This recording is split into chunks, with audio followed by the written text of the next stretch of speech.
Good morning. Next question.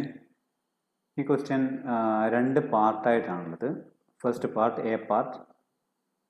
The current cost balance sheet of a company contain the following figures. അപ്പം നമ്മുടെ കമ്പനിയുടെ current കോസ്റ്റിലുള്ള ഈ balance ഷീറ്റാണ് തന്നിരിക്കുന്നത്. Current assets, bank and cash not include in the monetary working capital. ഇപ്പോൾ cash in ഹാൻഡും cash at ബാങ്കും 450 ആണ്, ഇൻ തൗസൻഡ്സ് ആണ്. അത് not included in working capital ആണ്. നമ്മൾ പഠിച്ചിട്ടുണ്ട് ക്യാഷ് അതുപോലെ തന്നെ bank not include in monetary working capital ആണെങ്കിൽ നെറ്റ് ബോറോയിങ്സ് കാൽക്കുലേറ്റ് ചെയ്യുമ്പോൾ ലെസ് ചെയ്യണം. കറണ്ട് ലയബിലിറ്റീസ്, ക്രെഡിറ്റേഴ്സ്, ഹയർ പർച്ചേസുമായി ബന്ധപ്പെട്ടാണ് 170, taxation 210, proposed dividend 250, bank overdraft not included in monetary working capital ₹190, net assets employed 3540, shareholders funds 2680, long-term loans, debentures 540, deferred liabilities, അതിൽ deferred taxation 320. These are the items. You are required to calculate the current cost gearing proportion. അപ്പോൾ നമ്മളോട് A പാർട്ടിൽ ആവശ്യപ്പെട്ടിരിക്കുന്നത് current cost gearing proportion കാണാൻ വേണ്ടിയിട്ടാണ്. Current കോസ്റ്റിൻ്റെ gearing proportion കാണാൻ വേണ്ടിയിട്ടാണ്. Okay, ഇനി സെക്കൻഡ് പാർട്ടാണ് B part. The facts R exactly the same as A above and current cost adjustments wave. അപ്പം ബി പാർട്ടിലുള്ള കാൽക്കുലേഷൻ നടത്താൻ വേണ്ടിയിട്ടും നമുക്ക് എ പാർട്ടിലുള്ള സെയിം ഇൻഫർമേഷൻ തന്നെയാണ് ആവശ്യമായിട്ട് വരുന്നത്. അതിന് പുറമേ തന്നിരിക്കുന്ന കുറച്ച് ഡീറ്റെയിൽസ് കൂടെ ഉണ്ട്. എന്തൊക്കെയാണ്? Depreciation 870, fixed assets disposals 80, cost of sales 1050, monetary working capital 320. So B പാർട്ടിൽ നമ്മളോട് കാണാൻ ആവശ്യപ്പെട്ടിരിക്കുന്നത് you are required to calculate the current cost gearing adjustments. Gearing adjustment ആണ് കാണാൻ വേണ്ടി ആവശ്യപ്പെട്ടിരിക്കുന്നത്. അപ്പോൾ നമുക്ക് കറണ്ട് കോസ്റ്റ് ഗിയറിംഗ് പ്രൊപ്പോർഷനും കറണ്ട് കോസ്റ്റ് ഗിയറിംഗ് അഡ്ജസ്റ്റ്മെൻറ്റുമാണ് കാൽക്കുലേറ്റ് ചെയ്യേണ്ടത്. ഓക്കെ, അപ്പോൾ നമുക്ക് നോക്കാം. ഇത് കാൽക്കുലേറ്റ് ചെയ്യാൻ വേണ്ടിയുള്ള വർക്കിങ്സ് നോക്കാം. So first of all A part, calculation of current cost gearing proportions. So here first of all we have to calculate net borrowings, then shareholders funds. Okay, so first liabilities, debentures 540, deferred taxation 320, creditors hire purchase 170, taxation 210, bank overdraft 190. So total liabilities will be 1430. Then from that figure we have to deduct cash at bank and cash in hand because it is not considered for calculating monetary working capital. So cash in hand and cash at bank will be deducted. That is 450. So balance will be 980. That will be net borrowings. Okay, first calculation net borrowings. നമുക്ക് ഇക്വേഷനിൽ അറിയാം L എന്ന് നമുക്ക് കാണിക്കേണ്ട rate ആണ് 980. Then shareholders funds as given in question 2680.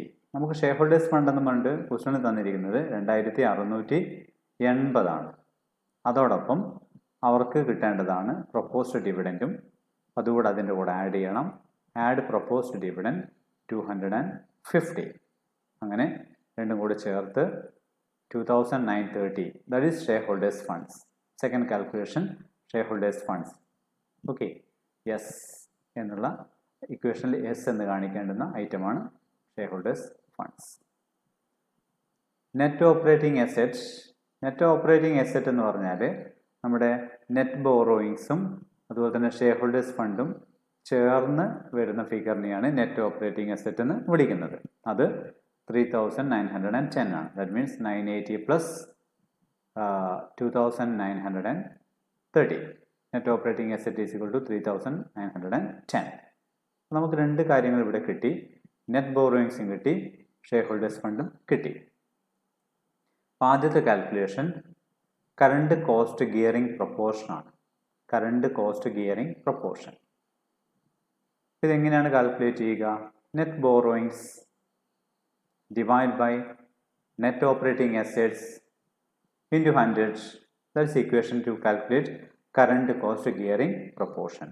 Net borrowings divided by net operating assets into 100. നമുക്ക് നോക്കാം. Net borrowings 980. Okay. Net operating assets 3910. So 980 divided by 3910 into 100.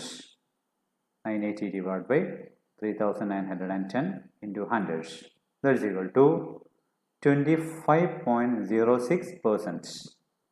25.06%. അപ്പോൾ നമുക്ക് ഗിയറിംഗ് അഡ്ജസ്റ്റ്മെൻറ്റ് ഈ പെർസെൻറ്റേജ് വെച്ചും വേണമെങ്കിൽ നമുക്ക് കാൽക്കുലേറ്റ് ചെയ്യാം. കഴിഞ്ഞ ദിവസം നമ്മളൊരു ഇക്വേഷൻ ഉപയോഗിച്ച് കാൽക്കുലേറ്റ് ചെയ്യുന്ന പഠിച്ചു. അതിന് പുറമെ ഈ പെർസെൻറ്റേജ് ഉപയോഗിച്ച് നമുക്ക് കാൽക്കുലേറ്റ് ചെയ്യാം. അടുത്തത് രണ്ടാമത്തെ പാർട്ടിലേക്ക് പോവാണ്. ക്വസ്റ്റ്യൻ്റെ ഗിയറിംഗ് അഡ്ജസ്റ്റ്മെൻറ്റ് കാൽക്കുലേഷൻ ആണ്. Calculation of current cost gearing adjustment. അപ്പോൾ നമുക്കതിൽ വേണ്ടത് നിങ്ങൾക്കറിയാവുന്നതുപോലെ equation L divide by L plus S into A ആണ്. ഇക്വേഷൻ ഇതാണ്. Gearing adjustment is equal to L. അത് നെറ്റ് ബോറോയിങ്സ് ആണ്. നമ്മൾ കണ്ടുപിടിച്ച് കഴിഞ്ഞു. ഡിവൈഡ് ബൈ എൽ, അതായത് net borrowings plus shareholders funds, അതും നമ്മൾ കണ്ടുപിടിച്ച് കഴിഞ്ഞു. ഇത് കറണ്ട് കോസ്റ്റ് അഡ്ജസ്റ്റ്മെൻറ്റ്സ് ആണ്. ബാക്കി എല്ലാ അഡ്ജസ്റ്റ്മെൻറ്റ്സും ഡിപ്രീസിയേഷൻ അഡ്ജസ്റ്റ്മെൻറ്റും ഒക്കെ ചേർന്നുള്ള അഡ്ജസ്റ്റ്മെൻറ്റ്സ് അത് നമ്മൾ കണ്ടുപിടിക്കണം. Current cost adjustments. Okay, depreciation 870, fixed asset disposals 80, cost of sales 1050, monetary working capital 320. Take the total 2320. That is total current cost adjustments denoted by A. Okay, A എന്ന് നമുക്ക് ഇത് ഡിനോട്ട് ചെയ്യാം. അപ്പോൾ നമുക്കിനി ഗിയറിംഗ് അഡ്ജസ്റ്റ്മെൻറ്റ് കാൽക്കുലേറ്റ് ചെയ്യാനുള്ള എല്ലാ ഐറ്റംസും നമുക്ക് കിട്ടിക്കഴിഞ്ഞു. നമുക്കത് വർക്കൗട്ട് ചെയ്യാം. Gearing adjustment is equal to L. L എന്ന് പറഞ്ഞാൽ net borrowings divide by L plus S, net borrowings plus shareholders funds into A, അതായത് കോസ്റ്റ് എന്താണ് കറണ്ട് കോസ്റ്റ് ആണ്, is equal to 980. Net borrowings നമ്മൾ നേരത്തെ കണ്ടു.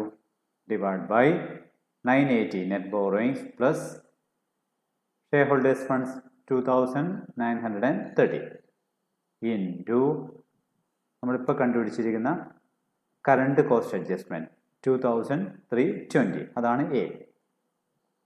2320. ഇത് വർക്കൗട്ട് ചെയ്ത് നമുക്ക് വരിക 980 divide by 980 plus 2930 is equal to 3910 into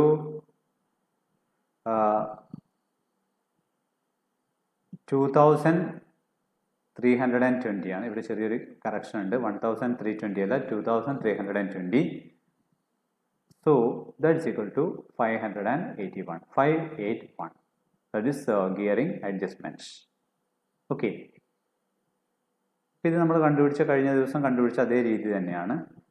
ഇനി വേണമെങ്കിൽ നമുക്ക് ഗിയറിംഗ് അഡ്ജസ്റ്റ്മെൻറ്റ് മറ്റൊരു രീതിയിലും കണ്ടുപിടിക്കാം. എങ്ങനെയാണ് കണ്ടുപിടിക്കുക? ഇതാണ് equation. Current cost adjustment, current cost adjustment into gearing proportion. Current cost adjustment നമ്മൾ തൊട്ട് മുമ്പ് കണ്ടുപിടിച്ചിട്ടുണ്ട് 2320. ഓക്കെ, ഇനി ഗിയറിംഗ് പ്രൊപ്പോർഷൻ നമ്മളിവിടെ കണ്ടുപിടിച്ചിട്ടുണ്ട്. Current cost gearing proportion 25.06. അപ്പോൾ അത് രണ്ട് മൾട്ടിപ്ലൈ ചെയ്ത് വെച്ചാൽ മതി. Okay, so current cost adjustment is equal to 2320 into gearing proportion 25.06%. That means divided by 100. That is equal to 581. അപ്പോൾ ഇങ്ങനെ നമുക്ക് ഗിയറിംഗ് അഡ്ജസ്റ്റ്മെൻറ്റ് കണ്ടുപിടിക്കാം. എന്താണ് രണ്ടാമത്തെ രീതി?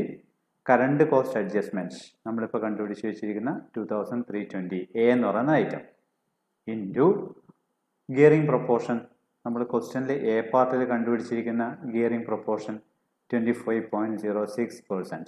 That is equal to 581. അപ്പോൾ നമുക്ക് അങ്ങനെയും ഗിയറിംഗ് അഡ്ജസ്റ്റ്മെൻറ്റ് കണ്ടുപിടിക്കാം. Okay, thank U.